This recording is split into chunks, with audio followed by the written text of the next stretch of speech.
Hola a todos y bienvenidos a un nuevo vídeo de la Fundación Palar. Seguro que muchos de vosotros habréis escuchado acerca de yacimientos arqueológicos de poblados íberos en las cercanías de vuestros pueblos y ciudades. Pero, ¿quiénes eran ese pueblo? ¿Quiénes eran los íberos? Pues hoy toca eso. Hoy hablaremos de los íberos. ¡Vamos allá!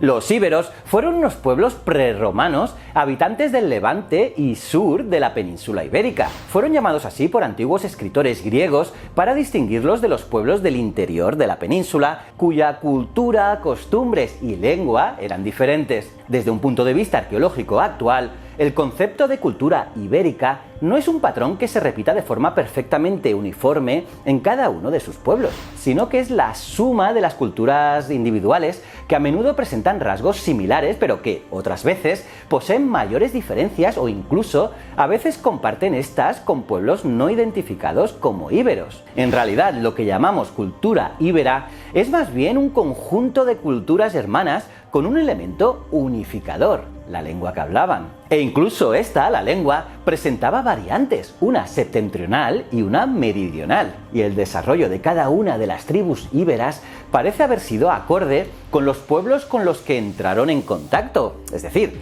los íberos del sureste recibieron una mayor influencia fenicia y tartésica, mientras que los del noreste tomaron más elementos griegos. Y del mismo modo, las culturas litorales absorbieron más influencias mediterráneas que las del interior. Los yacimientos íberos estudiados durante décadas revelan dos tipos de núcleos de población, unos de mayor tamaño, fortificados y situados generalmente en lugares elevados y fáciles de defender, y otros de dimensiones más reducidas, sin fortificar y situados en zonas llanas. Los núcleos elevados ejercían una función de control y protección sobre los de los llanos, que se ocupaban principalmente de la producción de recursos agrícolas y ganaderos, al estar situados en un entorno y en un terreno más favorable para la producción de alimentos, pero a su vez difíciles de defender. Y muchos de estos yacimientos, estos antiguos poblados íberos, se encuentran más cerca de lo que crees. Y es posible que si vivís en estas áreas ocupadas por los pueblos íberos en la antigüedad, tendréis no muy lejos de casa algunos de ellos.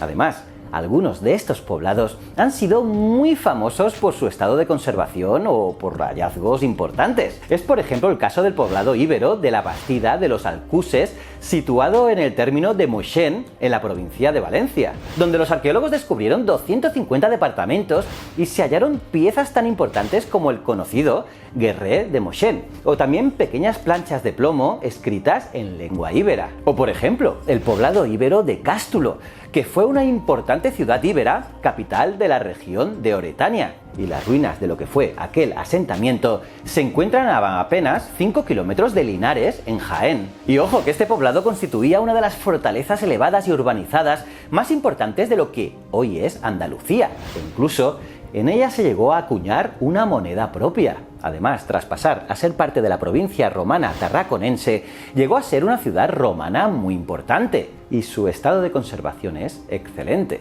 Y por otro lado, tenemos el yacimiento arqueológico de la Alcudia, un yacimiento que se encuentra a 3 kilómetros al sur de la ciudad de Elche, en Alicante. Su extensión actual es de aproximadamente 10 hectáreas, donde se han realizado diferentes trabajos de excavación a lo largo de los últimos 2 siglos, y posiblemente sería la principal ciudad de la región meridional ibérica. Y otro ejemplo es el Castellar de Meca, un lugar de 15 hectáreas de superficie situado en la loma más occidental de la Sierra del Mugrón, en la linde entre los municipios de Alpera en Albacete y Ayora en Valencia, y su máximo esplendor parece corresponder al intervalo entre los siglos IV y principios del segundo a.C.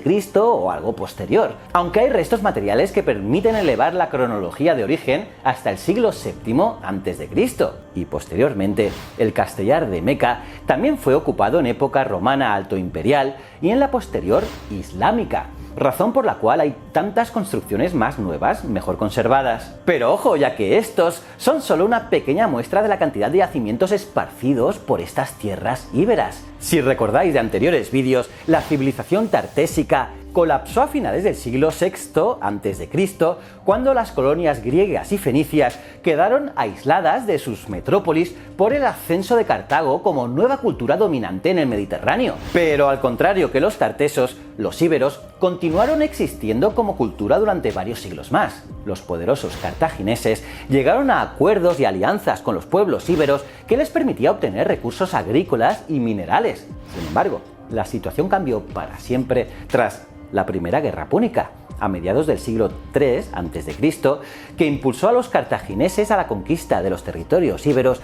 para poder explotar directamente ellos sus minas de plata. Pero es que además no fueron los únicos, ya que estamos ante el inicio de la conquista romana de Iberia, o como ellos la llamaron, Hispania. Una conquista realizada por una parte para arrebatar a Cartago esos recursos y por otro lado para hacerse con nuevos territorios cultivables para alimentar a la creciente población de Roma y sus provincias. Y los íberos, que ya habían demostrado su valía como guerreros al servicio de los cartagineses, pasaron a ser auxiliares del ejército romano. Y su cultura se fue diluyendo ya como una provincia de Roma. Y si nos acompañáis en este canal, podemos seguir indagando sobre cualquiera de estos temas en más vídeos, así que si te interesa seguir excavando en nuestro pasado, no te pierdas los próximos vídeos, así que no olvides suscribirte, darle a la campanita para recibir notificaciones, seguirnos en las redes sociales de la Fundación Palar y dale un buen like. Y echa un vistazo a nuestra web. Allí encontrarás las últimas noticias de arqueología y paleontología. Te invitamos a que nos acompañes en este apasionante viaje a lo largo de nuestra historia. Muchísimas gracias.